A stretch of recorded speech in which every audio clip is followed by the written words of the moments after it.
Olá, seja bem-vindo. Somos a Igreja Verbo da Vida de Campo Grande, no Rio de Janeiro. E você ouvirá agora uma mensagem da Palavra de Deus. Desde que ela transforme a sua vida.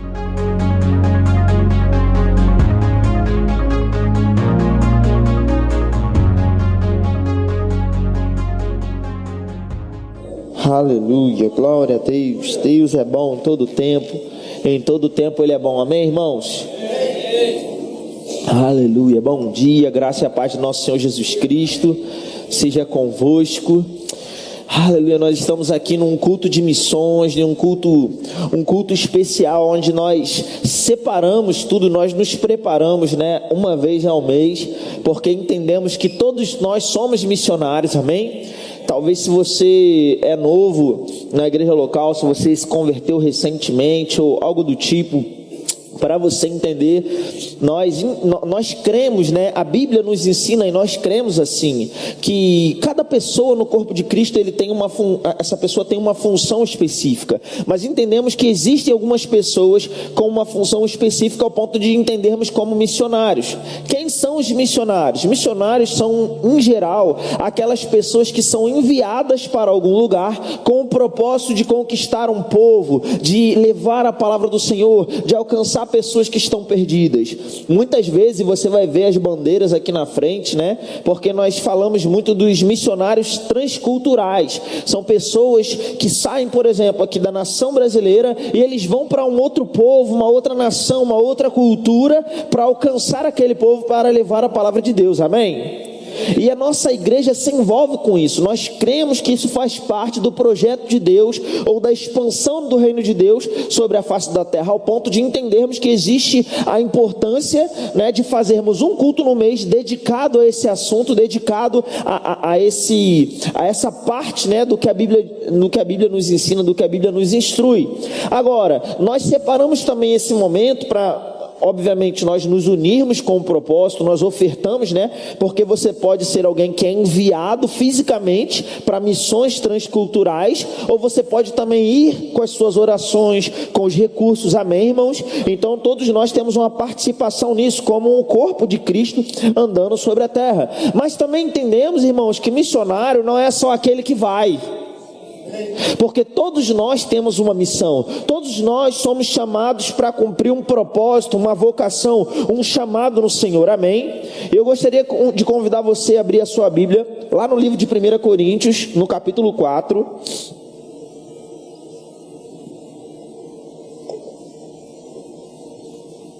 1 Coríntios capítulo 4 e versículo 2, nós vamos passar por alguns textos, mas eu creio que vai ser importante. Você está num lugar onde nós exaltamos a palavra de Deus, amém? Você está num lugar onde nós pregamos a palavra de Deus com muita integridade, com muita responsabilidade. Nós não estamos aqui para falar aquilo que A, B ou C pensa, mas aquilo que a palavra de Deus diz, amém, queridos? E é por isso que nós vamos abrir alguns textos, vai ser importante, mas eu creio que vai abençoar demais a sua vida. Você chegou lá em 1 Coríntios capítulo 4? Versículo 2 vai dizer assim: ora, além disso, o que se requer dos despenseiros é que cada um deles seja encontrado fiel. Diga comigo, fiel.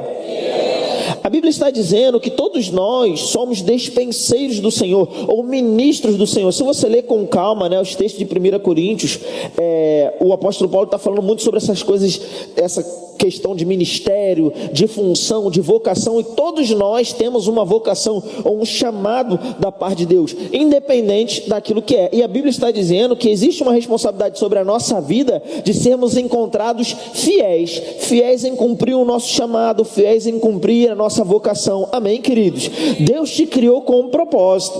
Você não pegou Deus de surpresa. Deus não acordou um dia e pensou, nasceu, e agora o que eu faço com ele? Não, muito pelo contrário. Deus sonhou com você, Deus te deu dons, talentos e características específicas, amém, que você carrega desde o ventre da sua mãe, porque Deus já sonhava com você. Agora, quando eu entendo que eu tenho um chamado, que eu tenho uma vocação, eu também entendo que eu tenho uma responsabilidade, amém? Eu não estou aqui na terra simplesmente, né, como as pessoas dizem aí, deixa a vida me levar, a vida leva eu. Eu tenho um propósito, eu tenho um chamado, eu tenho uma vocação, e Deus me criou para cumprir esse propósito. Queridos, nós temos muitas pessoas aí no mundo, né, e até alguns que são filhos de Deus, que não vivem uma vida plena, ou vivem uma vida infeliz, ou uma vida aquém daquilo que Deus teria expectativa deles viverem, justamente porque não estão andando no propósito que Deus os criou para andar. Você consegue imaginar um macaco fazendo uma prova de natação e sendo bem sucedido contra um peixe, por exemplo? Não tem como. Você consegue imaginar um peixe numa prova de escalada em árvore competindo contra um macaco? Não faz sentido, não é?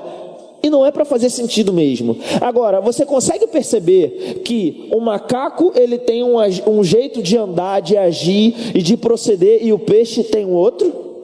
O peixe, nada. E o macaco, ele pula, ele sobe árvores, ele pula de galho em galho, não é assim? Agora, você consegue perceber que as pessoas também têm características diferentes, personalidades diferentes, dons e talentos diferentes. E Deus criou a gente assim, para que nós possamos cumprir um propósito. Dentro da igreja, sim, temos um propósito dentro da igreja, mas também temos um propósito fora da igreja. Amém, queridos? Nós temos essa vocação que Deus nos chamou para andar sobre ela. E a gente vai falar um pouco a respeito disso, porque entendemos que temos uma missão, temos uma vocação sobre a terra, e é nessas coisas que a gente vai caminhar. Eu gostaria que você abrisse comigo, por favor, a sua Bíblia, lá em 2 Timóteo, capítulo 2. E eu já quero te adiantar, algumas pessoas vão perceber, eu vou falar algumas coisas e vai parecer simples demais, mas a ideia é essa mesmo. Enquanto eu meditava, enquanto eu orava acerca do que íamos falar nessa manhã, o Senhor colocava no meu coração, imprimia no meu coração, que não seria uma palavra super complexa, não seria uma grande revelação, mas seria algo muito simples para nós caminharmos sobre. Agora, eu queria te dizer que para você ter resultado, para que você tenha sucesso em qualquer área da sua vida, geralmente a forma mais simples, ou a forma mais objetiva, ou mais eficaz, é fazendo o básico. Isso é uma boa notícia, porque se para ter sucesso eu tivesse que fazer as coisas mais difíceis, seria muito difícil ter sucesso. Agora, se eu entendo que para ter sucesso eu preciso fazer o básico, então eu entendo que eu posso andar sobre o básico, eu vou ter capacidade de obter sucesso naquilo que eu vou desenvolver.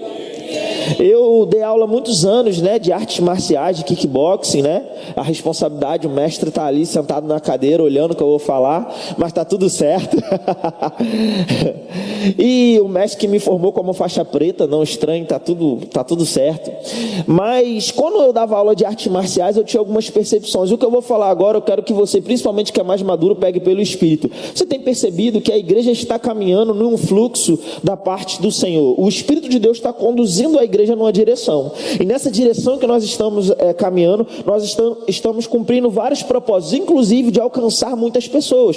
Pessoas têm se convertido, pessoas têm voltado para Cristo. Nós temos visto isso muitas vezes, e o Senhor é interessado em que todos nós possamos avançar juntos. Agora, nessa caminhada nós vamos ver algumas pessoas mais experientes, algumas pessoas menos experientes, algumas pessoas com mais conhecimento, outras pessoas com menos conhecimento. Amém?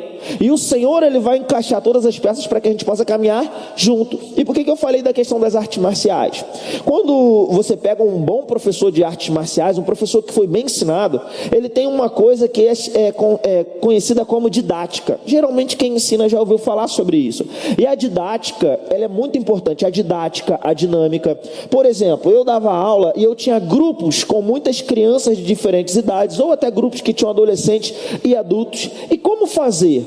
Por exemplo, eu tinha uma aula onde eu tinha uma adolescente treinando, que era muito mais leve e que tinha muito menos experiência lutando. Ele era era alguém que não competia, estava aprendendo, era um iniciante. E às vezes eu tinha um atleta que era mais pesado, era mais forte, era mais experiente, já tinha competido. Como eu faço para um treinar com o outro? É possível? É possível, mas é necessário que eu tenha uma estratégia, e Deus vai fazer isso nos próximos passos que nós vamos dar, e principalmente quem é maduro vai ter que estar consciente para não perder a oportunidade de crescer. Certa vez, um atleta chamado Vitor Belfort, né, ele é cristão, né? Ele ia participar de uma luta e falaram o seguinte, perguntaram para ele a respeito de alguma coisa e ele deu uma resposta que me marcou muito. Ele falou assim, ó, o meu oponente tem uma vantagem, ele me conhece. Por quê? Se você for para as lutas que não são profissionais, muitas vezes você não vai encontrar vídeos do oponente. Então, quando a pessoa vai se preparar para a luta, ela não sabe com quem ela vai lidar exatamente. Porque a pessoa não é conhecida. Agora, num atleta super conhecido que tem muitas lutas na internet, todo mundo tem como saber qual é o estilo dele, qual é o golpe que ele usa, qual é a forma dele fazer os seus movimentos. Você está conseguindo compreender isso? Não é aula de luta não, a gente está no culto, mas a gente vai chegar num bom lugar. Amém? E o Vitor Belfort falou uma coisa, o meu oponente ele tem uma vantagem, ele me conhece. De fato, ele poderia pegar as lutas do Vitor Belfort e assistir, se preparar melhor para lutar contra ele. Mas ele dizia o seguinte, mas ele também tem uma desvantagem. Ele não me conhece depois da minha última luta, porque a cada dia que eu vou para o treino, eu melhoro, eu cresço, eu me desenvolvo, de maneira que o Vitor que foi treinar no primeiro dia de treino, depois da última luta, já não é mais o mesmo Vitor. E assim devemos ser, eu e você, cada vez que nós estamos no culto, cada vez que nós estamos diante da palavra de Deus. Você não pode entrar aqui e sair da mesma forma, independente do tipo de palavra, do nível que você recebeu. Você que tem que estar preparado para extrair o máximo de você. Quando eu estava dando aula, eu fazia muito isso. Eu pegava um atleta experiente e, naturalmente falando, pega isso pelo Espírito em nome de Jesus. Um atleta experiente, ele ficava às vezes desestimulado de treinar com um atleta menos experiente. Afinal de contas, eu tenho condição de arrebentar esse carinha aí em 2 segundos. Qual é a graça de treinar com ele? Então precisava de estratégia. E o que eu estimulava? Eu falava, o que você vai fazer? Você vai treinar usando o máximo da sua velocidade, mas você só vai encostar nele. Você não vai dar nenhum golpe nele ao ponto de nem deslocar ele para trás, de maneira que você vai encostar nele e ele não vai conseguir encostar em você. Então uma pessoa que é inexperiente, ela está indo para cima com tudo, e o atleta mais experiente, ele está desviando, toca, controla a distância, treina a sua velocidade, a sua capacidade de se defender, e dessa maneira eu consigo gerar um equilíbrio entre 2 atletas que têm experiência completamente diferente. Você entendeu isso? A diferença aqui é que você não está correndo para um lado do outro tentando dar soco em ninguém, graças a Deus por isso, não é verdade?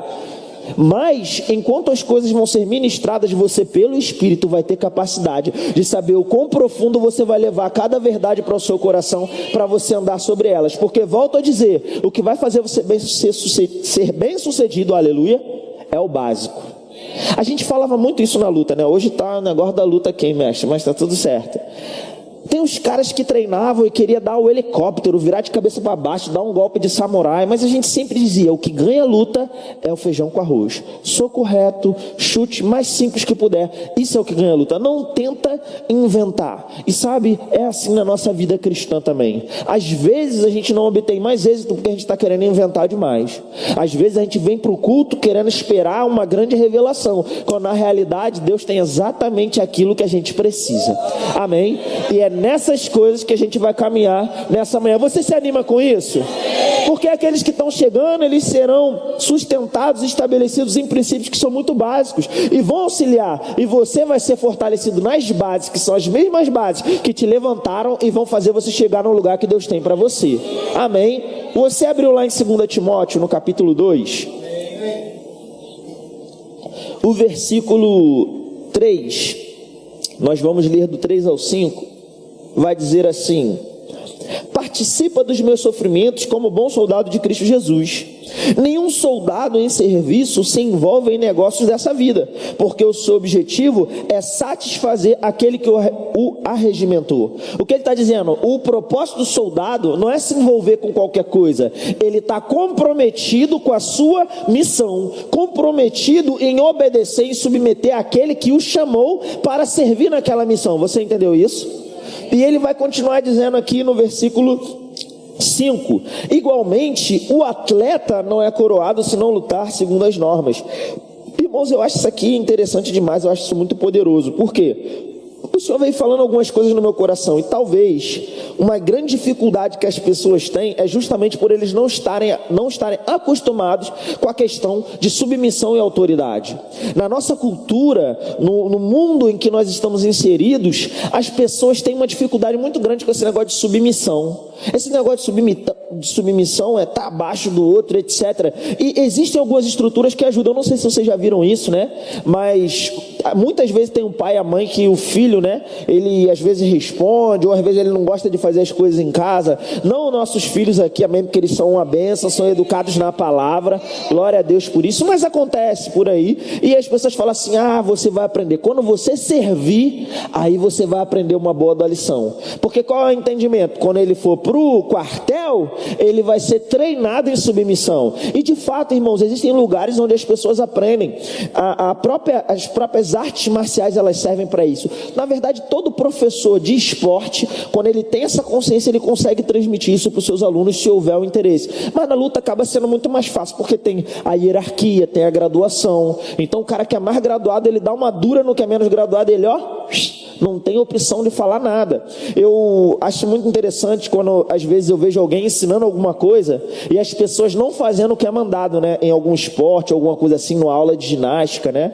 No outro dia foi até engraçado, porque estava lá perto de casa e tinha uma professora de educação física, ia dar ginástica para umas senhoras, e aí ela estava lá dentro da quadra, eu brincando com meu filho, e ela estava lá se queixando, né? Ela: não, poxa, a aula começa a tal hora, mas elas ficam lá conversando e não vêm. Às vezes elas vêm depois de 10, 15 minutos do horário que já começou a aula, mas eu já cansei de falar e tal. Eu falei: meu Deus, como era bom dar aula de luta, porque se chegasse 2 minutos atrasado, eu mandava pagar 30 flexões e estava tudo certo. Era uma excelente lição. E o segundo que chegava atrasado pagava 40 e assim por diante. Irmão, ninguém queria chegar atrasado. A gente pode estabelecer isso para o pessoal não chegar atrasado no culto, aleluia. Estou brincando, tá, gente? É brincadeira, não vou mandar para o pastor, fica tranquilo, aleluia. Mas na luta era assim: chegou atrasado, não tem essa, paga, a não ser que fosse um motivo muito justificado, né? Que a pessoa já deu antes, teve uma prova, ia ter que sair depois e tal. Nesses casos haviam exceções. Fora disso, meu amigo, paga flexão e tá tudo certo. Não fez o que está sendo mandado, está conversando na hora da aula, flexão. Irmão, mas que maneira poderosa de educar, amém? Então, isso era muito interessante. Por quê? Porque a consciência da submissão era muito grande. E detalhe, os alunos amavam o professor, mesmo ele mandando pagar flexão, mesmo punindo. Por quê? Porque há uma ideia de submissão. Ele não tinha dificuldade, diferente de outras estruturas onde um superior dá uma chamada para melhorar o outro, para ajudar, e a pessoa fica chateada, porque não está habituada com a questão da submissão. Mas irmãos, glórias a Deus, porque somos chamados a ser soldados de Cristo, estamos aqui para servir ao Senhor, o Todo-Poderoso, amém? E ele pega esse exemplo de soldado, de militar, mas ele também pega o exemplo do atleta. O atleta não é coroado se não lutar segundo as regras. E, irmãos, existem princípios na Bíblia, existem regras que foram estabelecidas por Deus, e não vai ter como a gente obter o sucesso que Deus deseja que a gente obtenha, se a gente não andar segundo essas regras, ou segundo esses princípios, amém, queridos? E o Senhor me trouxe outras coisas à lembrança, né? E eu queria te dizer isso subiu ao meu coração muito forte aqui durante o louvor. Sabe, queridos, quando você fala de competição, o ambiente de competição é uma coisa muito, muito, muito legal, né? Tem uma certa emoção, uma certa tensão, mas é muito interessante. Eu não sei aqui quantos já competiram em alguma coisa, ou quantos foram assistir alguém competindo. É interessante porque você fica ali naquela torcida, ou você está competindo, você quer ganhar, ou você está torcendo para alguém ganhar, e é um misto de emoções muito interessante. Eu sou apaixonado por competição, sempre fui. Eu dei aula, né, de futebol de salão durante 4 ou 5 anos, e irmãos, que coisa, nesse momento agora eu vou pegar até outro exemplo, né? Eu não sei exatamente porquê, mas eu vou seguir a inclinação do Senhor, e eu creio que Ele vai alcançar cada um, amém? Eu estava nesse ambiente, e irmãos, que coisa maravilhosa que era. A gente estava lá com aquele time, e o time entrava para jogar, e eram crianças de 4 4 até 16 anos de idade. Eu lembro que as primeiras competições que o meu irmão participou na época, ele tinha 6 anos, era no sub-7, né? Sub-7 é até 7 anos de idade, sub-9 é até 9, e assim tem os tetos, né? Os limites. Então você treina as crianças para participar daquela competição de futebol. Irmãos, que emocionante que era. A gente estava lá, eu estava ali como um dos professores da escolinha, né? Tinha o principal, né, que era o dono, e eu estava ali auxiliando, e os pais na arquibancada. Irmãos, imagina que emoção que era aquelas crianças jogando, quando eles faziam um gol, era aquela vibração, aquela coisa. Irmão, eu não sei se você já participou de torcida para clube de futebol, ou talvez Copa do Mundo. Eu acredito que pela idade das pessoas que estão aqui, né? Há um tempo atrás, hoje o pessoal não está tão animado assim com a seleção brasileira, mas um tempo atrás, irmãos, é aquela vibração na época de Ayrton Senna. Agora você imagina se você torcendo por alguém que você ama, o seu filho, um sobrinho, um parente, uma pessoa ali querida. Irmãos, é muito, muito interessante. E eu, inclusive, já me pego às vezes até me emocionando, porque o meu filho está com 1 ano de idade, né? Eu já fico pensando, quando ele estiver participando de determinadas coisas, como é que vai ser eu tentando me segurar, tentando segurar a mãe ao mesmo tempo, porque aquela coisa de pai quase querendo entrar na quadra, no ambiente de competição. Irmãos, é uma coisa poderosa. Mas por que você está falando tudo isso, Bruno? Porque, irmãos, esse justamente é o posicionamento que o seu pai tem sentado no trono lá em cima, enquanto você está vivendo na sua vida aqui na terra. Você não sabe, mas cada dia da sua vida, cada momento que você acorda, cada coisa que você se propõe a fazer dentro da igreja, dentro do seu ambiente de profissão, em qualquer lugar, ei, Deus está lá vibrando. Vai, meu filho, você consegue, você vai vencer esse jogo. Amém? Agora, entenda uma coisa, nós temos um pai totalmente interessado no nosso sucesso, mas nós precisamos compreender que o jogo tem regras. Diga comigo, o jogo tem regras. E o seu pai conhece as regras, e ele quer te instruir. Irmãos, como eu disse, eu fico já me imaginando. Eu sei, como eu disse, é uma conversa bem simples. Eu fico imaginando um pai conversando com seus filhos. Eu creio que é isso justamente que Deus está fazendo aqui, de uma maneira muito convencional, amém? Muito simples. Mas eu já fico pensando, eu como professor de kickboxing dei aula de futebol, né, de futebol de salão. Você imagina o meu filho amanhã depois, se ele for participar de alguma competição, eu vou ter condições de ensiná-lo e ajudá-lo de uma maneira muito mais veemente do que uma pessoa que não tem aquela competência. Então o pai, quando ele está habilitado, ele vai ensinar o seu filho com muito mais eficiência. Entenda, Deus não é como alguns pais, como eu vi no outro dia e até me entristeci. Eu vi um pai, né, com uma criança brincando de futebol na quadra. O garotinho devia ter uns 7, 8 anos. Irmãos, que coisa triste de assistir, porque o pai ficava no gol e mandava o garoto chutar a bola, e cada chute que o garoto dava, o garoto chutava, o garoto não tinha uma coordenação motora muito boa, pelo que parecia. E o pai, não é assim que chuta, é assim você não vai fazer nada. Ele falava, e o garoto parado assim olhando, e tinha hora que o garoto fazia assim, ó, tipo assim, manda a bola para eu chutar de novo. E o pai falando, e o meu Deus do céu. Aí ele mandava a bola pro garoto, e o garoto dava um chute, e o pai falava. E quando o garoto dava um chute um pouquinho melhor, que provavelmente era o melhor que ele podia fazer, o pai, tá melhorando. Ei, Deus não é um pai assim. Um pai que te coloca para baixo, um pai que trabalha o tempo inteiro em cima das suas limitações. Eu quase fui falar com aquele cara, eu fiquei assim, rapaz, não é assim que você ensina para uma criança. A criança, você deixa ela lá 5, 10 chutes, aí você dá uma instrução, porque para ela tem que ser divertido e prazeroso, senão ele vai perder o desejo de fazer aquilo ali. Meu filho, olhava ali para brincar, meu filho já gosta, né, de chutar a bola e correr atrás da bola, e tem hora que ele quer brincar com a bola, tem hora que ele quer pegar uma folhinha, e eu deixo ele ser feliz, ele explorar, eu quero que ele se divirta, ele é uma criança, amém? Ei, é assim que Deus quer que você tenha sucesso, te dando instruções específicas, te conhecendo, amém? Sem te pressionar, sem te levar para um lugar onde você vai ficar super pressionado ou infeliz, amém, queridos? Ele conhece as suas limitações, ele conhece as suas capacidades, e é dessa forma que ele vai te instruir, amém? Agora, ele vai te instruir segundo as regras, e é sobre algumas dessas regras que eu queria comentar aqui com vocês de maneira bem breve. Até porque, queridos, quando nós olhamos para a vida de uma maneira geral, quando nós olhamos para a Bíblia, né, à luz das Escrituras, nós vamos perceber que geralmente o que chama muita atenção das pessoas são os resultados. Os resultados são o que mais chamam a atenção. Você olha uma pessoa com grandes resultados, isso te atrai logo, não é verdade? Nós geralmente até costumamos admirar as pessoas que têm grandes resultados. Provavelmente você tem pessoas, ou no ambiente profissional, ou no ambiente até da palavra mesmo de quem prega, ou do esporte, tem alguém que você admira. E por que você admira aquela pessoa? Por causa dos resultados que ela deu. Dificilmente você vai admirar uma pessoa nesse sentido pelos insucessos que ela teve. Amém? Você não olha assim, eu gosto muito daquele atleta. Por quê? Porque ele nunca ganhou nada, nunca chegou a lugar nenhum. Isso não existe. Os resultados são o que chamam a atenção. Agora, o que não chama a atenção, geralmente, é justamente o que vai fazer ter o resultado. Quantos aqui já ouviram falar no iceberg? Eu acredito que a maioria, né? Vocês já ouviram falar no iceberg? A maioria. Tem até um filme famoso, né? O Titanic, um filme clássico, onde um navio grande, um navio que era o mais seguro da época, o mais luxuoso da época, ele bateu no iceberg e afundou. E um iceberg, né?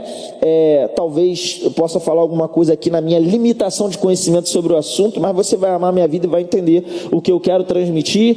Mas o iceberg, se você olhar de uma maneira natural, muitas vezes ele não precisa parecer grande do lado de fora, porque o que você vê acima da água pode ser até de certa forma pequeno, mas a questão aqui, o que está debaixo da água, o que não é visto, é enorme, e é o que dá justamente a base, a estrutura do que está aparecendo. Então, o que é visível é definido em qualidade de capacidade, de dureza e de força por aquilo que é invisível.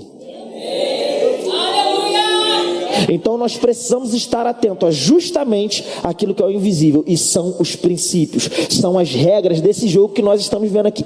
Eu e você temos uma missão, nós temos uma competição para entrar nela. Se você não sabia, você está competindo. O bom é que a gente não está competindo um contra o outro, nós estamos competindo contra Satanás, que já é um derrotado. Agora, o nível de sucesso que você vai ter, você vai definir, porque você olha hoje grandes clubes e até grandes astros, né, que por um motivo ou por outro, talvez uma lesão, talvez uma coisa, às vezes aquele clube tão bom, tão forte, chega lá em cima e é até campeão, mas às vezes tem alguns atletas que poderiam fazer a diferença e não fizeram, por causa de uma lesão, por causa de algum outro motivo. E a questão é a seguinte: o nosso time é um time campeão, nós somos do time de Cristo, amém? Agora, qual vai ser o seu papel nesse time? Você define. Nós podemos chegar no final desse campeonato como um time campeão e quebrar todos os recordes, deixar uma distância imensa para o próximo colocado, que na verdade é o derrotado Satanás. Ou nós podemos não fazer a nossa parte e permitir que essa distância seja menor. Isso não vai impedir o time de vencer, mas certamente vai fazer toda a diferença. E deixa eu te dizer, querido, tem um prêmio no final dessa competição para você. Tem um prêmio durante, tem um prêmio depois. Um jogador de futebol, ele ganha por um monte de coisa. Ele tem prêmio por quantidade de gol, às vezes, por quantidade das competições que ganha. Tem um monte de prêmio, um monte de bônus. Ei, Deus tem um monte de bônus para você enquanto você está vivendo essa terra. E vai chegar o prêmio máximo quando nós estivermos diante dele. Amém? Até lá, nós vamos fazer o melhor que nós podemos fazer aqui, olhando para aquilo que é visível? Não, olhando para aquilo que é o invisível. Eu quero convidar você a abrir a sua Bíblia comigo, lá no livro de Lucas, no capítulo 14. Você está aprendendo alguma coisa nessa manhã? Glória a Deus. Eu sei, irmãos, muitos aqui não estão aprendendo nada, estão apenas relembrando e ouvindo as mesmas coisas. Isso é poderoso demais, amém? Porque isso mostra maturidade. Se agarrar as mesmas verdades que eu já conheço com firmeza, é uma característica de alguém que é maduro, amém? Glória a Deus, porque somos chamados a ser uma igreja madura, que avança com velocidade para o propósito para o qual o Senhor nos chamou. Coletivamente como igreja, sim, como Verbo da Vida de Campo Grande, mas individualmente também, em cada lugar que você pisa a planta dos seus pés, amém? Lucas capítulo 14, eu vou falar sobre algumas dessas regras ou desses princípios que são invisíveis, mas que geram um resultado que é visível. E eu não quero aqui falar por uma ordem de importância ou nem nada do tipo, eu quero apenas citar, e o Senhor vai encaixar algumas coisas no seu coração, para que você reflita na sua vida o que é necessário de ajuste, o que não é, o que você está bem, o que tem que melhorar um pouco. Você abriu lá em Lucas capítulo 14? A partir do versículo 28, Jesus vai falar algo aqui. Eu não quero me atentar no contexto exatamente que ele estava falando aqui, mas no princípio que ele citou. Diz assim a partir do versículo 28: Jesus fala: pois qual de vós, pretendendo construir uma torre, não se assenta primeiro para calcular, diga comigo, calcular a despesa e verificar se tem os meios para concluir, para não suceder que, tendo lançado os alicerces e não a podendo acabar, todos os que a virem zombem dele, dizendo: este homem começou a construir e não pôde acabar. Jesus está dizendo: ei, qual de vocês, na hora de fazer uma construção, não calcula primeiro para ver se você tem condição de chegar até o final, para depois você não passar vergonha, as pessoas olharem e falar: tá vendo, começou e não terminou. Jesus está falando de um princípio, de uma regra chamada planejamento. Diga comigo, planejamento. Planejamento é bíblico, irmãos. Agora, é óbvio que nós precisamos ter todo o cuidado de entender que o meu planejamento não define aonde eu vou chegar. Ele é uma ferramenta para me ajudar a chegar onde eu vou chegar. Amém? Certo? Alguém sábio aí, não está na Bíblia, mas bem que poderia estar lá em Provérbios, escrito por Salomão, né? Certo sábio disse em algum momento da seguinte forma: aquele que não planeja bem, quem não sabe planejar está planejando errar, ou algo parecido com isso. Tem algum universitário aí para ajudar? Aquele que erra, lembrei, aquele que erra ao planejar, está planejando errar. O planejamento, ele é essencial para as nossas vidas. O planejamento é algo que vai te ajudar a entender quais são os recursos que você tem, o que você tem e onde você pode chegar. Bruno, mas se eu fizer um planejamento, ele não vai me mostrar que eu vou conseguir chegar em tudo aquilo que Deus tem para a minha vida. É verdade, mas se você fizer um planejamento, você vai saber exatamente o que você tem e o que está na sua mão, vai poder crer no Deus que vai multiplicar o que você tem na sua mão para fazer você avançar. Então, não é que é um planejamento natural, sem olhar para o espiritual, sem olhar para aquilo que a palavra diz, sem olhar para a fé. Não, muito pelo contrário. Nós sabemos que Deus vai nos chamar para fazer coisas que são maiores que a nossa própria capacidade. Mas eu preciso entender que existem coisas na minha vida que eu já posso colocar disponível para Deus, para que aquilo seja amplificado e eu possa chegar no lugar que Ele está almejando. Amém, irmãos? Então o planejamento, ele é bíblico, ele é importante. É importante você ter um planejamento em relação à sua família, em relação à sua profissão, em relação aos seus chamados, projetos que você tem. Eu gosto de brincar, né? Eu aprendi muita coisa aqui nessa igreja local, em projetos que a própria igreja desenvolveu para os homens, para empreendedores. E, irmãos, eu vou te dizer que luxo que é a gente fazer parte de uma igreja onde essas coisas são normais. Porque eu vou te dizer, na maioria dos lugares isso não é normal.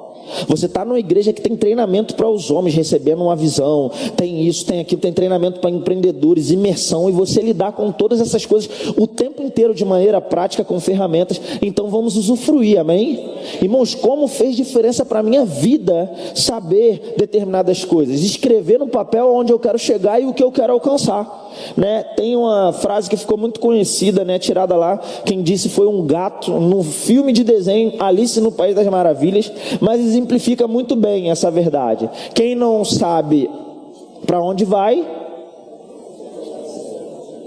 é isso aí mesmo que você falou. Eu esqueci agora de cabeça a frase toda. Lembrei. Quem não sabe para onde vai, qualquer caminho serve. Tem uma hora lá que a menina está perseguindo o coelho, ele entra numa toca e tem um monte de toca, ela não viu qual toca que ele entrou, né? E ela começa a chorar, e o gato: você está indo para onde? Ela: eu não sei. Ele: então, não chora. Se você não sabe para onde vai, qualquer caminho serve. Mas, irmãos, para aqui para pensar comigo. Se eu sei onde eu quero chegar, qualquer caminho vai servir? Se eu sei que eu estou participando de uma competição, que eu tenho uma vocação, qualquer regra serve? Então eu preciso ficar com a regra do reino. E o planejamento vai estar dentro, amém? É óbvio, irmãos, que vão ter pessoas com características diferentes. Tem gente que gosta de planejar mais, tem gente que não. Tem pessoas como eu, que tem planilha, que sabe o que gastou desde o ano de 2014 em cada mês. Glória a Deus por isso. Tem pessoas que de ouvir o que eu falei já se sentiram até nervoso, quase caíram do chão aí tendo um ataque de convulsão, porque, meu Deus, Deus me livre. São características diferentes, mas nós precisamos saber, entender, cada um andar com as suas limitações. E o Senhor, o nosso Pai, é aquele que conhece todas as regras do jogo e está interessado no nosso avanço. Então Ele tem a forma certa de você caminhar, suprindo as suas necessidades.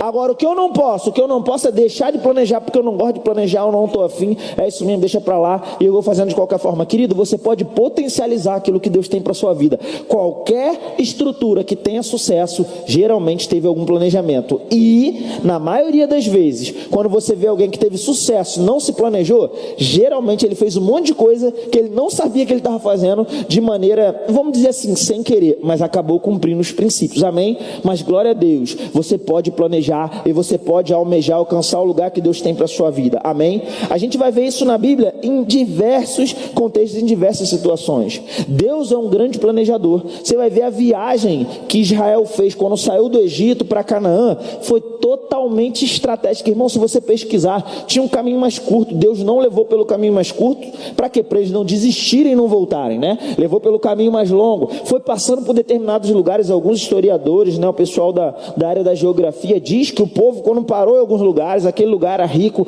em prata, em não sei o que, em ferro, em coisas que ajudou eles a fazerem armas. Teve toda uma estrutura. E você vai ver o tempo inteiro como Deus planejou todas as coisas. Por quê? O nosso Deus é um Deus planejador. Irmãos, que bom, se você não for bom em planejar, que bom que você tem um Espírito Santo dentro de você.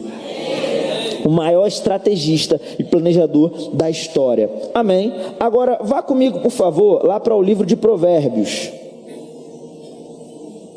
A gente vai ler o capítulo 10. Vamos ler 2 capítulos aqui. Vou aproveitar que os 2 são em Provérbios. Provérbios capítulo 10. A gente vai ler o versículo 4.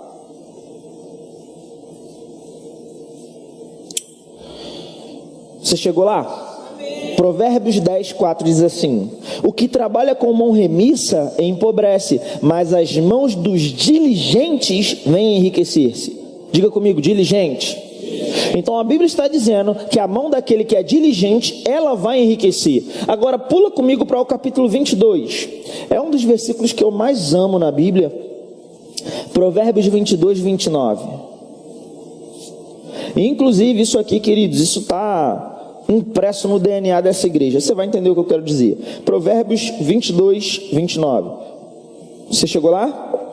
Diz assim: vês a um homem perito, ou habilidoso, ou diligente na sua obra, perante reis será posto, não entre a plebe. Então a Bíblia está dizendo que a pessoa que vai ter destaque é aquela que é diligente, excelente. Por isso eu disse que isso está impresso no DNA dessa igreja. A excelência, a diligência, a organização, isso são coisas que você pode perceber o tempo inteiro, desde o momento que você chega na igreja até a hora que você sai. Quando você vê os eventos, quando você vê a liturgia de culto, tudo isso você vai perceber. E isso também é um dos fatores que determinam o sucesso tão grande que essa igreja local tem. E você faz parte disso. Amém? Então, disciplina, diligência, excelência, essas são coisas, ou são regras, ou princípios que fazem parte desse jogo que nós estamos participando, de cumprir uma carreira aqui na terra. Você precisa ser diligente, disciplinado, constante. Ei, querido, você tem uma carreira. Amém? É muito triste a gente olhar e às vezes as pessoas que conversam comigo, as pessoas mais próximas, acham que eu tenho uma posição um pouco cética, né, sobre as pessoas. E eu gosto de dizer o seguinte: não é uma questão de ser cética. Eu sou muito objetivo às vezes, né? Eu sou muito de olhar para o objetivo e ir naquela direção. É uma característica minha. E olha que interessante. Às vezes a pessoa começa num relacionamento, aí é mais ou menos assim: ah, fulano começou num relacionamento, poxa, mas aquela pessoa é tão maravilhosa.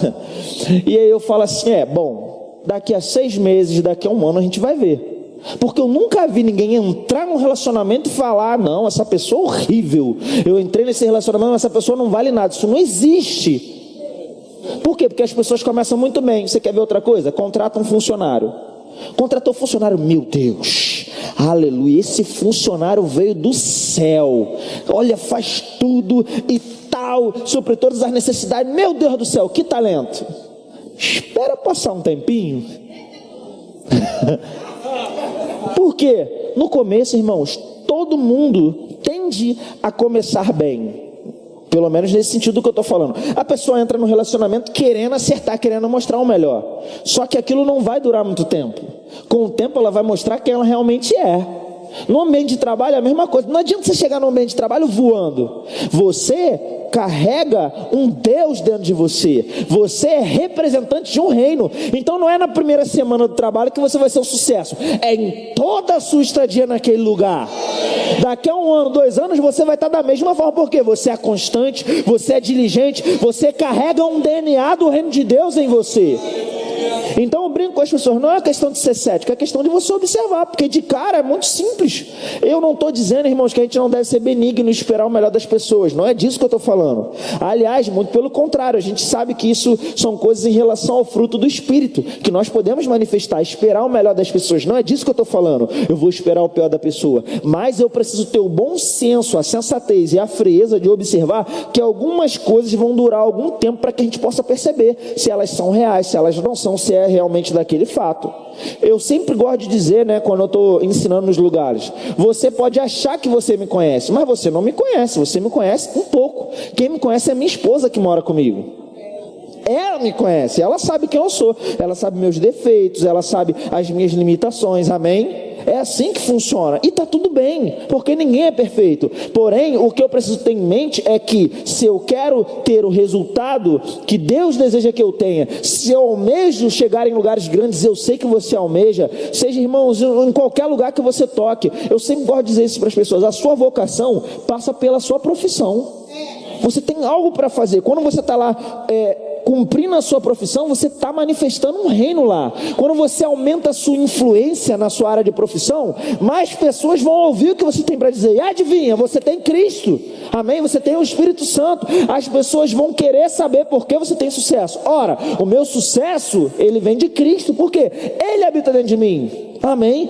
A luz de Deus refletindo sobre a minha vida é que faz eu ser quem eu sou. Tem uma decisão minha? Tem, mas existe também uma graça, um poder, amém? E aí a gente chega num terceiro pilar que nós precisamos entender. Eu quero que você vá comigo para 2 Coríntios capítulo 12.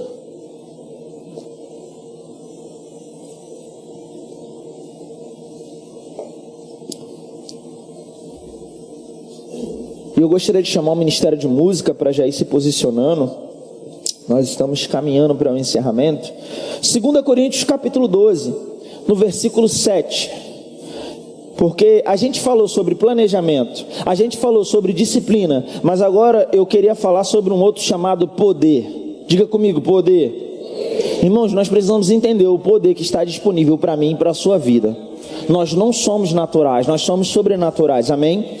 Em 2 Coríntios capítulo 12, versículo 7, a gente vai ler um texto aqui, ou uma parte dele, onde eu quero mostrar duas faces desse poder que opera sobre a nossa vida.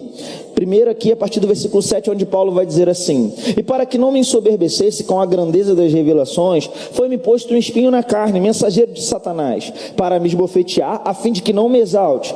E sem entrar em pormenores, você que tem dúvida a respeito do que seria esse espinho na carne, eu não vou entrar aqui em detalhes. Creio de todo o meu coração que isso aqui eram as pessoas que perseguiam o apóstolo Paulo por diversos motivos. Mas se você quiser aprender mais sobre isso, você pode não só nos procurar, a gente está aqui disponível, as pessoas que sentam aqui na primeira fileira são os ministros, estão disponíveis para te servir, para te ensinar, mas você também tem a oportunidade de ingressar no ramo onde você vai aprender isso com muitos detalhes, amém? Essa escola sobrenatural, depois você procura saber mais informações. Ele vai continuar dizendo, por causa desse problema que ele estava vivendo, essa dificuldade. Versículo 8: por causa disto, 3 vezes pedi ao Senhor que o afastasse de mim. Então ele me disse: a minha graça te basta, porque o poder se aperfeiçoa na fraqueza. Aleluia. E Paulo vai dizer: de boa vontade, pois, mais me gloriarei nas fraquezas, para que sobre mim repouse o poder de Cristo. Irmão, deixa eu te dizer uma coisa. Essa palavra fraqueza aqui que Paulo diz é uma palavra grega chamada astené. Eu não sei se a pronúncia é exatamente essa, mas ela significa limitação. O que Paulo está dizendo? Quando eu tenho uma limitação, uma incapacidade para alguma coisa, nesse momento o poder de Deus e a graça vem sobre mim, me capacitando e me suprindo para que eu possa vencer aquela limitação. Então, eu preciso entender, sim, existe planejamento que é importante, sim, existe a disciplina que vai ser importante, eu preciso ser constante, amém? Mas eu preciso lembrar o tempo inteiro que tem um poder e uma graça sobre a minha vida, me capacitando e suprindo em cada uma das minhas necessidades. Aleluia. Esse poder, essa graça que nos capacita. Mas também podemos ver, a Bíblia vai dizer lá em Atos, você não precisa abrir, no capítulo 1, no versículo 8, quando Jesus vai dizer: mas recebereis poder quando vier sobre vós o Espírito Santo. Ou seja, quando o Espírito Santo vem sobre mim, eu sou revestido de poder, um poder extraordinário para cumprir o meu chamado, provando que Jesus é o Cristo que está vivo. Amém?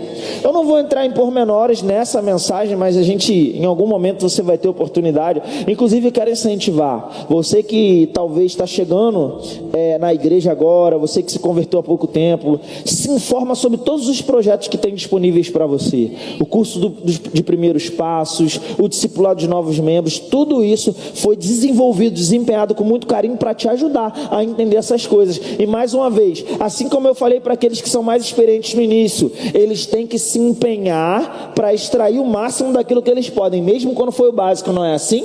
Lembra do exemplo que eu dei dos atletas treinando? Da mesma forma, aquele atleta que é mais iniciante, qual era a minha instrução para ele? Vai com tudo para cima dele, porque ele é mais graduado que você. Fica tranquilo, mas dê o seu melhor. Assim a gente gera um equilíbrio. Então você que está chegando, Deus está suprindo você com tudo que você precisa para te equiparar com todo o restante da igreja e a gente caminhar em uma unidade melhor.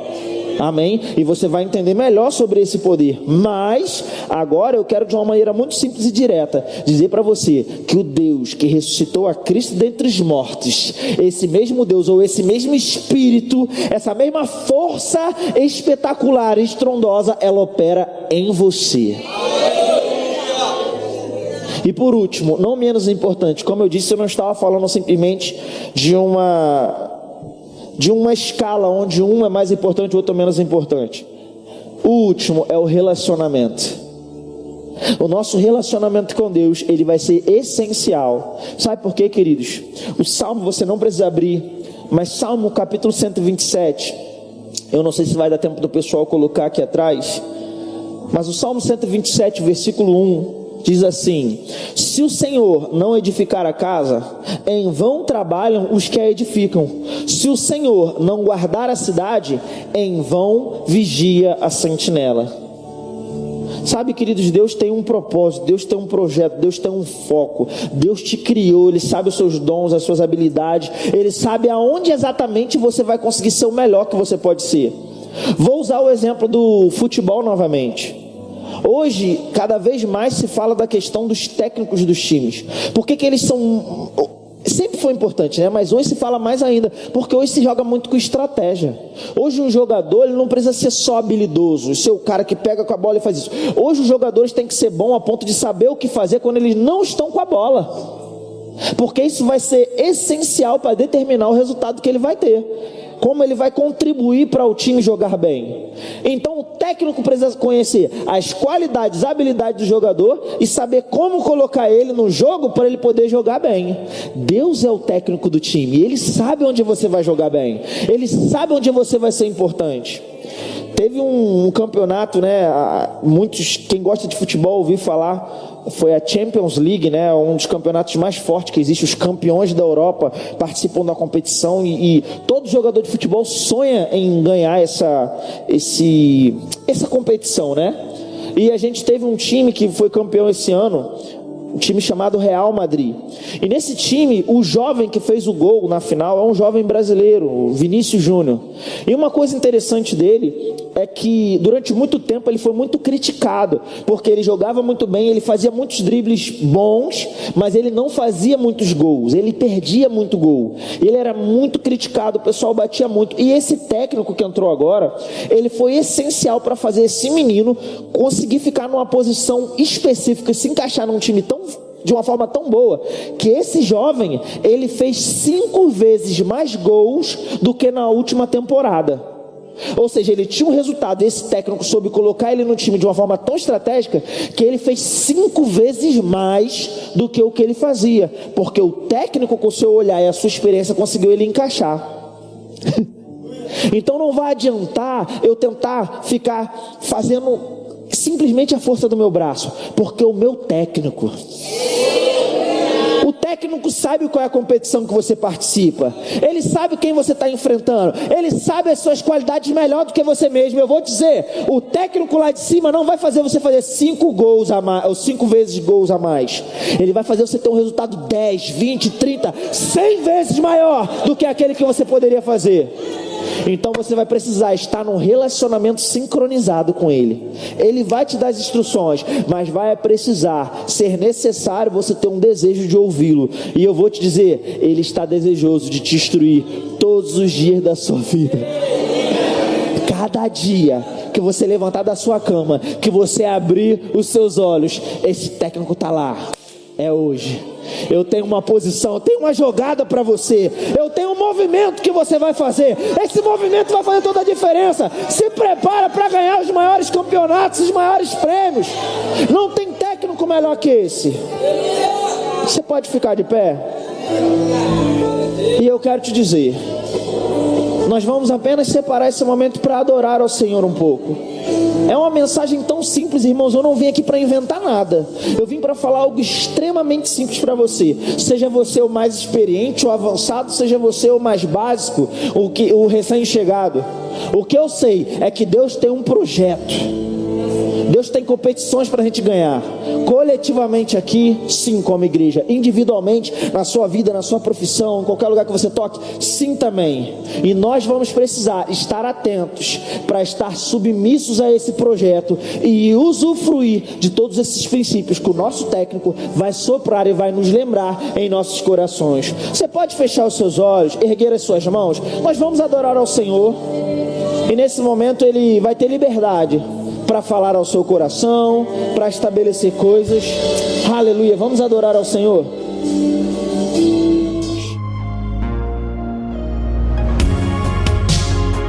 Ouça outras ministrações em nosso site verbodavida.com/Campo Grande RJ. Nos acompanhe também em nossas redes sociais, Facebook, Instagram e YouTube. Seja abençoado na prática dessa palavra.